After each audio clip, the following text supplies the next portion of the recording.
สู่ฟังพันพระจากเล็กๆน้อยๆเขาพยายามเด้อเบิ่งความสำคัญคืออย่างความสำคัญคือการอุทิศนะความสำคัญคือการอุทิศส่วนกุศลนะถ้าเขาเห็นดียามใดเขาพยายามระลึกไว้นั่นแหละคือสติที่บ่มีผู้รู้การเจริญสติเด้นะมันบ่แม่นเรื่องที่เฮาคิดว่ามันเป็นเล่นๆเด้ถ้าผู้ใดเอาใจใส่ยามใดก็ตามเนี่ยนั่นคือการเจริญสติเป็นจังเอิ้นว่าเจริญสติพุทธเจ้าเพิ่นบอกเลยภิกษุทั้งหลายควรเจริญสติแต่เฮาบ่ค่อยรู้กันซื่อ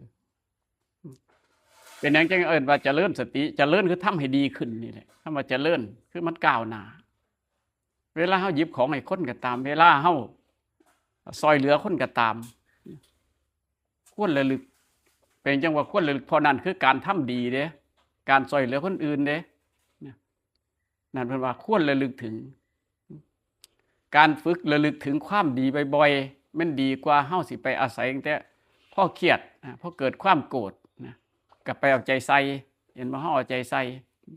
คนนั้นบ่ดีคนนี้บ่ดีเฮาก็สิไปเอาใจใส่อยู่จังซั่นนั่นเพิ่นว่าเฮาบ่ค่อยรู้จักเป็นหยังเพิ่นยังว่าเอิ้นว่าเจริญสติเพราะความโกรธเกิดขึ้นเฮาบ่ต้องไปเจริญมันบ่ต้องไปใจใส่มันควรเอาใจใส่ความดีอันนั้นพระพุทธเจ้านะให้ละความชั่วประพฤติความดีเพิ่นได้ว่าอยู่นั่นแต่เฮาบัดมาเจริญแต่ความชั่วเฮาบ่เข้าใจมันเฮาเจริญแต่ความบ่ดีเพิ่นว่าเลยบ่กลายเป็นผู้ฉลาดบ่เอาความฉลาดมาใส่เฮาสังเกตเบิ่งโลดเพราะถ้าคนนี้บ่ดีกูใจหายสูญมาโลดโมโหขึ้นโลดนะบ่อยากเฮ็ดกับมันดีๆนะแทนที่เฮาสิฝึกเจ้าของเขาเฮ็ดบ่ดีเรื่องของเขาเฮาก็คิดบ่ได้เขาบอกไปแล้วเด้เขาบ่เฮ็ดตั้งแต่เขาเองเขายังคิดบ่ได้เขาบอกไปแล้วเขายังคิดบ่ได้เขาลองสังเกตตัวเองมึงว่ากว่าเขาสิคิดถึงความดีใดนี่มันซ้ำใดมันบ่อยบ่มันได้เอาใจใส่บ่คือยังเขามาวัดนี่แหละมาแล้วก็เพิ่นเล่นไปซื่อบ่ได้เอาใจใส่บ่ระลึกแต่ว่าความโกรธเฮาพยายามคนนั้นด่าคนนี้ว่าเฮาพยายามเก็บมาใส่อยู่บ่เซานั่นเพิ่นว่าบ่ฉลาดบ่เอาความฉลาดมาใส่เป็นหยังล่ะมันบ่มีความเห็นถูกความเห็นถูกเฮาบ่เคยรู้จักว่าความเห็นถูกเป็นไงเอาแต่ความเห็นผิดมาใส่เอาแต่ความถูกมาใส่เพิ่นว่าเลยบ่ฉลาดเป็นหยังพระผู้เพิ่นหลุดพ้นแล้วเพิ่นเพียงจังบ่ได้มานำมาใส่นั่นล่ะเพิ่นรู้จักแล้วเพิ่นเก็บเอาแต่ความฉลาดมาใส่ไปเห็นหม่องดีๆเด้เพิ่นก็ระลึกเอาความดีผู้นั้นก็ดีเด้เนาะตรงนั้นก็ดีเพิ่นเอามาบอกเฮาเห็นบ่แต่เฮาไปเห็นตั้งแต่คนนั้นบ่ดีเห็นแต่คนนี้บ่ดีเฮาก็เก็บมาใส่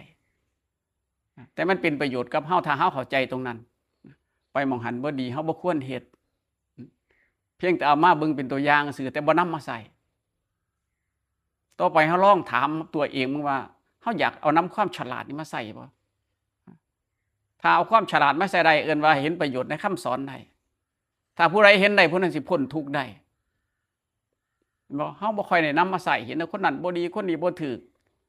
บอกตั้งหลายเที่ยแล้วบอก3เที่ย4เที่ยแล้วก็บ่เอาใจใส่บอก3เที่ย4เที่ยแล้วก็บ่ฮู้เห็นบ่ที่เฮาไปจมอยู่เฮาก็เลยกลายเป็นคนเว้าดูทั้งที่เขาก็บ่รู้อีหลีนั่นแหละเฮาไปด่าเด็กน้อยมีหานี่มันฮู้จักหยังเห็นบ่ที่เฮาเว้าอยู่ก็มันบ่ฮู้เห็นบ่ถ้าเขาบ่ฮู้สิไปคุมให้เขาฮู้ก็บ่ได้คือเฮานั่นแหละเวลาโมโหมาเฮาใส่วาจาที่บ่เหมาะสมที่บ่สมควรวาจาที่บ่ดีแม้แต่เฮาเองเฮาก็ยังใส่บ่ดีสิไปสอนคนอื่นหรือว่าเว้าคนอื่นฟังในสิ่งที่ดีก็ยากเฮาลองสังเกตเอาตรงนั้นแหละเฮาลองทำความเข้าใจเป็นจังเฮ็ดจังซั่นว่าการเจริญสติดีที่สุดเพราะสิเว้ากับคนเฮาบ่ได้ลึกเด้เว้าไปเลยเพราะมันเข้ามาความชำนาญเขาบอกมาบ่ม่วนด่าเขาโลดเขาบอกบ่ม่วนไปเลยนะมันเคยส่งไปไสส่งไปหั่นล่ะเพิ่นว่าพอมีความรู้เกิดขึ้นพอมีความได้ยินเสียงหูส่งเข้ามาเสียงส่งหูหูส่งเสียงเข้ามาปึ๊บมันเคยไปทางชั่วมันก็หลิ่วไปทางชั่วมันเคยไปทางดีมันก็หลิ่วไปทางดีฝ่ายไผฝ่ายมันเฮาเบิ่งบ่เป็นบัดนี้เฮามีความชำนาญขึ้นมาแล้วอ๋อพรเว้ามาบ่ดีโอ้ยนี่บ่ดีอ๋อเป็นหยังล่ะเขาจังบ่ดีเป็นเขาจังเว้าบ่ม่วนเพราะเขาบ่มีความรู้เพราะเขาบ่เคยใส่สิ่งที่ดีเขาเก็บแต่สิ่งที่บ่ดีมาใส่แต่วาจาที่บ่ดีเห็นบ่ต่อไปเฮาเริ่มคือหยังถ้านี่บ่ดีเด้เป็นจังว่าให้ฝึกอุทิศส่วนกุศลคนนี้บ่ดีเด้เทวดาเอ้ยนะ บุญที่ข้าพเจ้าได้ไปทำมื้อนี้ล่ะขอให้เทวดาที่รักษาเขาเนี่ยอนุโมทนาเด้อเปลี่ยนนิสัยใจคอเขาเนี่ยให้เขาดีขึ้นเห็นบ่อันแรกๆอย่างน้อยๆเขามีความเมตตามีความเอื้อเฟื้อเพื่อแผ่มีการอนุเคราะห์พุทธเจ้าบอกเพื่ออนุเคราะห์เพื่อกือกูลเพื่อความสุขแก่ชาวโลกแก่ชนหมู่มากคำสอนเป็นสั้นเด้แต่เฮาบ่ใส่พอเฮาบ่รู้จักการเจริญสติเฮาคิดหยังบ่ได้บ่เข้าใจในคำสอนบ่รู้จักวิธีมานี่เฮาก็ลองมาฝึกใหม่สิ่งที่เฮาบ่เคยฝึกบ่เคยได้ยินบ่เคยเข้าใจเฮาอย่าไปคิดว่าโอ้ยหมู่อื่นเพิ่นบ่ว่าเพิ่นบ่บอกเพิ่นบ่เว้าเฮาลองไปเอานำพวกนี้ไปใส่ลองเบิ่งมันเป็นประโยชน์คันเฮาเข้าใจได้เห็นเขาบอกบ่ม่วนเฮาจำไว้โลดว่านี่เขาบ่รู้เด้เขาจึงใส่วาจาแบบนี้เขาจึงเอาแบบนี้มาใส่นั่นเพิ่นว่าผู้บ่รู้ก็ใส่ตามบ่รู้ถ้าเฮาสิเป็นผู้รู้เฮาต้องพยายามนั่นแหละเพิ่นนึกว่าเจริญสติตรงใดดีบ่ดีตรงใดสำคัญเฮาควรเข้าใจมันเด้ต่อไปมาเฮาต้องสร้างความเข้าใจขึ้นเรื่อยๆเพิ่นว่าถ้าเฮ็ดอยู่บ่เศร้าเพิ่นว่ามีความเพียรมันบ่ได้ไปนั่งในความเพียรมันอาศัยสติกับสัมปชัญญะ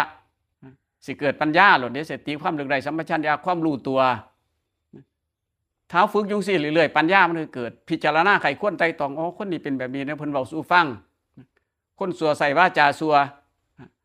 เพิ่นว่าคนบ่มีคุณภาพใส่วาจาที่บ่มีคุณภาพคืออย่างเฮานั่นแหละ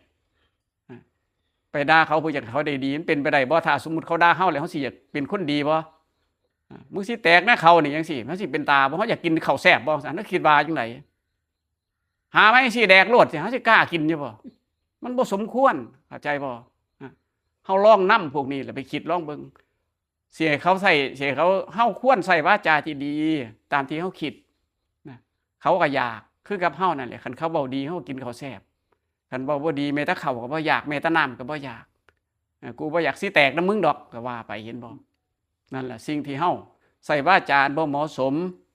ถ้าเฮาใส่วาจาที่ดีเฮาก็เบิ่งที่ว่าโอ้ตอนนี้เขาบ่ทันรู้จักหยังเนาะเขาเว้าผิดเว้าถูกเป็นเรื่องธรรมดาเพราะคนบ่รู้คือกับเฮาแหละถ้าเฮาบ่รู้เฮาเฮ็ดผิดเฮ็ดถูกเป็นจังได๋เป็นขึ้นว่านี่เด้อไม้ไผ่จะเอาไปเลยจักตอกให้ข่อยแน่เฮาฮู้บ่ว่าตอกเป็นไดฮู้แต่ว่าตอกหยังล่ะบัดนี้เฮาไปไล่หามันเขาบ่บอกเฮาก็บ่รู้แล้วว่าสิตอกหยังตอกใหญ่ปานใดอ่อนปานใดยาวปานใดสั้นปานใดเฮาก็บ่รู้นั่นล่ะคือความละเอียดของมันเฮาเห็นเขาเว้าบ่ม่วนเฮ็ดจังได๋น้อสิหัดสิฝึกสิทำความเข้าใจเมื่อเจ้าของเป็นเด้แม่งสิรู้ว่าคำว่าวาจาอันน่าฟังวาจาไพเราะพุทธเจ้าถึงบอกว่าไปหม่องใดใส่ภาษาดอกไม้หม่องหันคำว่าดอกไม้เป็นสิ่งที่สวยงามมีกลิ่นหอมจังซี่เพิ่นว่าไปหม่องใดใส่วาจาอย่างวาจาดีน่าฟังเพิ่นเลยว่าไพเราะในเบื้องต้นไพเราะในท่ามกลางไพเราะในที่สุดเว้าดีผู้ใดอยากเฮ็ดนำเว้าดีผู้ใดอยากฝึกนำแต่ถ้าเฮาบ่รู้จักว่าฉลาดมีแต่ด่าเขามีแต่ว่าเขามึงคือบ่รู้จักหยังบ่หัดเว้าดีแน่แม้แต่เจ้าของเองยังบ่ทันได้หัดบ่ทันได้ฝึกนี่แหละถึงบอกว่าผู้มาวัดได้เปรียบผู้มาก่อนมาวัดหยังวัดความรู้ความเข้าใจเฮานี่ล่ะถ้าเฮามีวาจาดีเฮาก็สิเริ่มเว้าใหม่ๆเฮาบ่เคยเว้ามันสิอยากอายอยู่เด้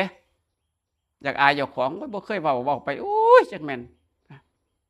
อยากอายเพราะหยังเพราะบ่เคยเว้าดีเพิ่นว่ามันเป็นความที่เฮาบ่เคยมีเฮาบ่เคยนำมาใส่เกิดความละอายถึงบอกไปเห็นพระเด้โอ้ยช่วยแล้วกูมื้อนี้ออกไปหาหยังก็บ่หมานดอกพ่อพระเห็นบ่บางคนก็บอกไว้จังซั่นแทนที่เห็นพระโอ้เป็นบุญวาสนาแล้วเนาะถ้ามันมื้อนี้กูตายไปก็ยังดีเด้ยังระลึกได้ว่ามื้อนี้ได้พ่อพระพ่อเจ้าพ่อผู้มีศีลนั่นล่ะสิ่งที่เฮาบ่เคยเห็นบ่เคยได้ยินบ่เคยเข้าใจเห็นพระหันหลังให้บางคนก็ก้มลงกองดากใส่บ่อนกองดากใส่ดอกก้มลบหน้าแต่บ่เหมาะสมเห็นบ่เฮาบ่ฮู้ความนอบน้อมความเคารพเฮาก็เฮ็ดไปตามที่บ่รู้นั่นอย่างนั่นล่ะมันสิไปเกิดเป็นบักหอยเห็นบ่เคยสังเกตบ่บักหอยมันเงยหน้าขึ้นฟ้าเที่ยบ่มีแต่ตายแล้วค่อย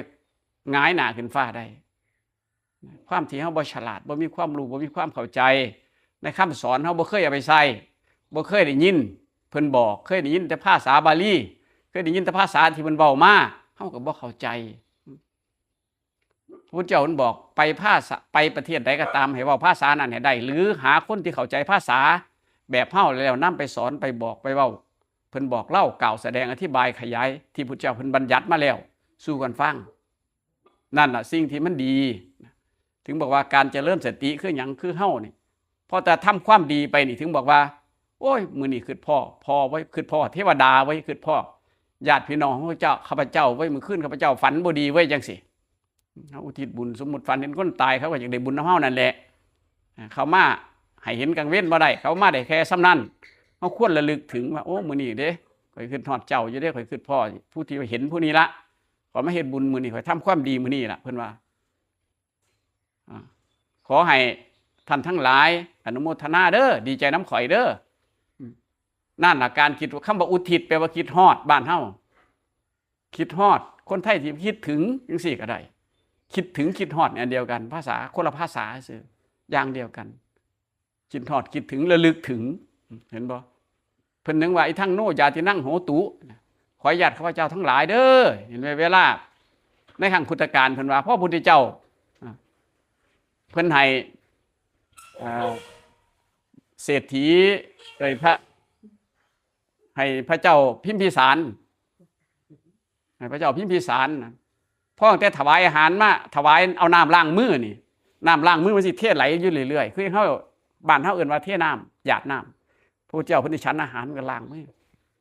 พอจะเทน้ำใส่มือให้พระเจ้าบอกอุทิศเพิ่นว่าไอ้ทางโนญาตินังโหตุสุขิตาโหตุญาตโยขอญาติของพระเจ้าทั้งหลายจงเป็นผู้มีความสุขในขณะนั้นภาษาของทิยถาเพิ่นว่าในขณะนั้นเพิ่นว่าในขณะนั้นแหละบุญนั้นสำเร็จในขณะนั้นเท่ากับระลึกบุญเกิดในขณะนั้นบุญนั้นเฮาสำเร็จในขณะนั้นน้ำมันสิไหลไปอยู่บ่เศร้าเพิ่นเลยบอกอุทิศพ่อแต่คิดจำนั้นอีทางโนญาตินังโหตุสุขิตาโหตุญาตโยขอญาติของพระเจ้าทั้งหลายจงเป็นผู้มีความสุขเถิดญาติของเพิ่นได้อาบน้ำได้กินน้ำเล่นน้ำอย่างสนุกสนานพอเอาเขามาถวายล้างมือแล้วเขามาให้ได้บัดนี้เพิ่นเอาเขามาให้เอาเขามาถวายเพิ่นเลยบอกอุทิศพอจะถวายอาหารแล้วผู้นั้นก็คิดทันทีเลย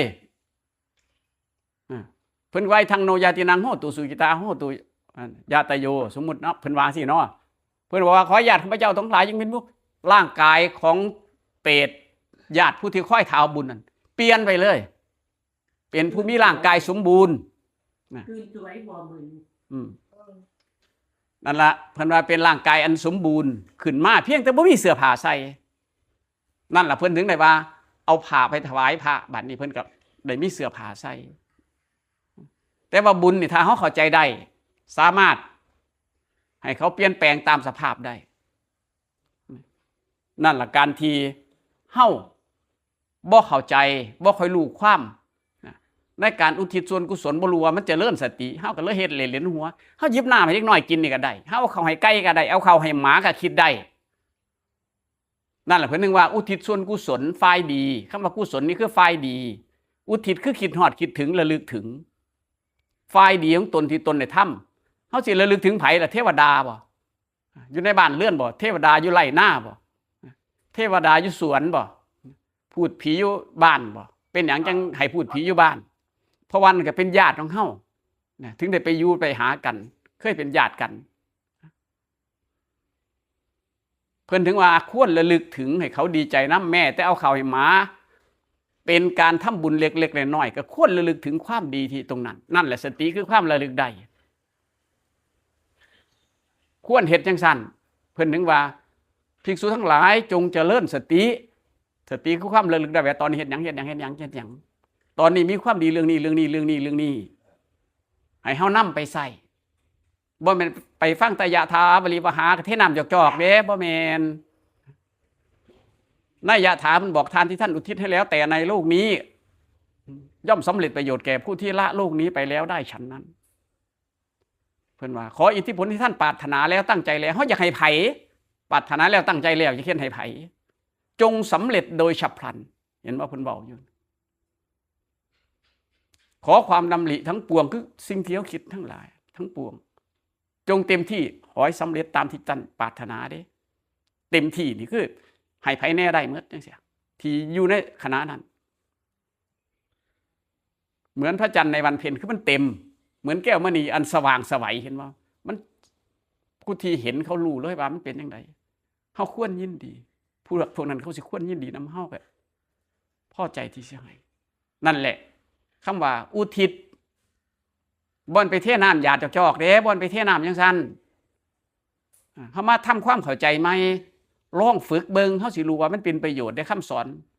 มีประโยชน์มากเด้นั่นแหละเพิ่นว่าควรยินดีเฮ็ดแบบนี้เด้แม้ถ้าเฮาไปฟังวัดใดก็ตามไป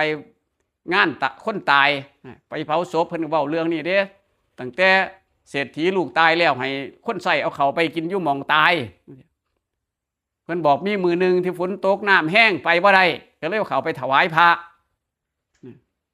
ลูกเลยมาเข้าความฝันโอ้ยหอบตั้งแต่ตายไปหรือว่าตั้งแต่จากไปเฮาได้กินข้าวมื้อนี้ละเฮาไปหม่องใดก็ได้ฟังแต่พาเทศน์แต่เรื่องนี้โอ้ยข่อยไปหา6หม่องเลยเทศน์แต่เรื่องเก่าๆเฮาก็สิได้ยินแต่ความจริงเพิ่นบ่ได้ต้องการหม่องหันเพิ่นต้องการว่าคนที่ตายสิได้นำเฮาเด้ก็ย้อนไปถวายพระเด้ย้อนการให้ทานจังซี่เด้บ่อนเอาไปเข้าไปให้กินอยู่หม่องหันบ่อนไปฝังดินไว้บ่อนไปข้างต้นไม้ไว้ได้กินเด้บ่แม่นนี่สิ่งที่เพิ่นเว้าเพิ่นต้องการตรงนี้ให้เฮารู้ตรงนี้แต่เฮาบ่รู้แล้วโอ้ยไปหม่องใดก็เทศน์แต่เรื่องเก่าๆจังซี่เห็นบ่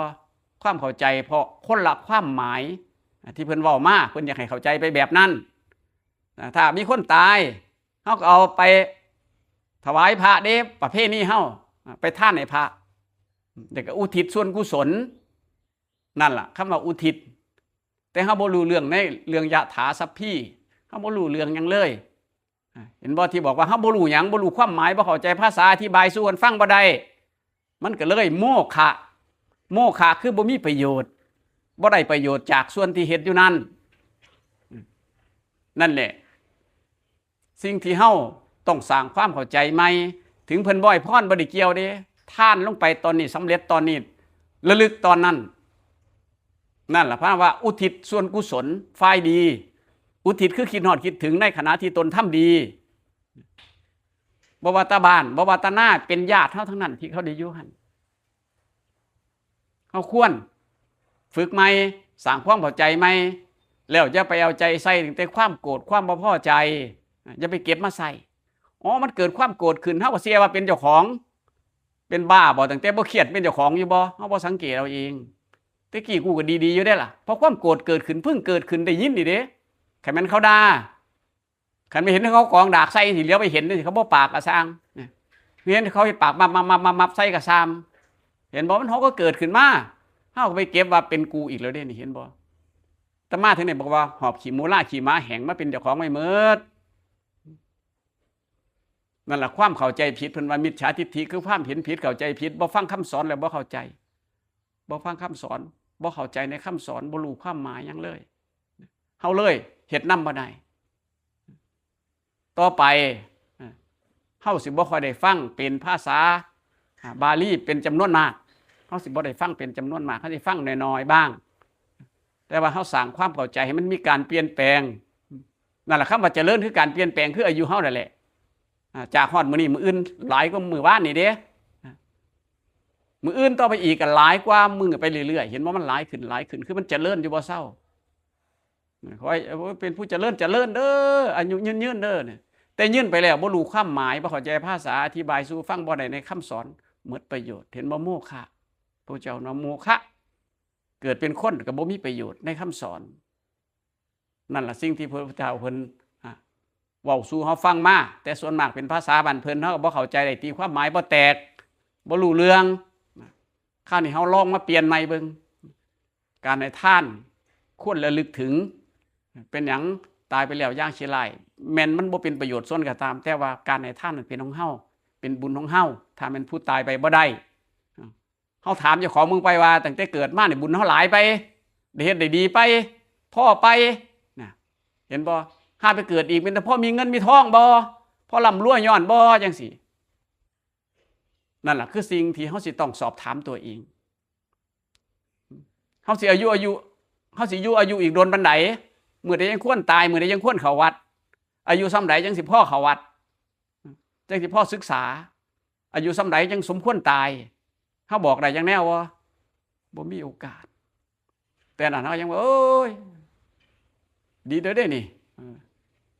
ข่อยบ่ได้ไปวัดข่อยแห่งดีกว่าพวกไปวัดอีกว่าเห็นบ่พ่อหยังพ่อบ่รู้ไปก็ได้ไปฟังแต่ยะถาสัพพี่ขอศีลแล้วก็แล้วไปซ้ำกลับบ้านก็คือเก่าเพิ่นว่านั่นล่ะสิ่งที่เฮาบ่รู้บ่เข้าใจเฮาลองศึกษาใหม่ค้นคว้าใหม่ลองทำความเข้าใจแบบนี้เบิ่งนะไผอยากเฮ็ดก็เฮ็ดไผบ่อยากเฮ็ดก็บ่เป็นหยังการที่เว้าสู่กันฟังนี่บ่แม่นไปกำหนดกฎเกณฑ์ให้เฮ็ดเด้บ่นว่าบ่ให้เฮ็ดเด้หรือว่าแม่นหยังก็ตามฟังแล้วเป็นหน้าที่ของเฮาพิจารณาไขควรไตร่ตรองเอาเองคิดเอาเองเสียหรือบ่เฮ็ดนำก็ตามนี่พระพุทธเจ้าเพิ่นก็มาบอกผู้ที่เขามาบวชเป็นพระนี่ก็เพิ่นก็มาบอกคือกันบ่ได้ไปกำหนดกฎเกณฑ์บ่ได้ไปบังคับแต่เว้าสู่ฟังซื่อๆผู้ใดมีปัญญาพิจารณาไขควรไตร่ตรองเอาเองให้คิดเอาเองเพราะว่าซอยกันบ่ได้คือทุกคนต้องคิดเอาเองเข้าใจเอาเองนะละก็ละเอาเองบ่มีไผละให้เฮาได้เพิ่นก็มีหน้าที่เว้าสู่ฟังตามที่เพิ่นเข้าใจรูปใดเพิ่นเข้าใจได้ซ้ำใดเพิ่นก็เว้าซ้ำนั้นหรือว่ามากกว่านั้นเพิ่นก็อาจสิเว้าได้แต่ว่าเฮาบ่สามารถเข้าไปได้เพิ่นก็บ่เว้าคือกัน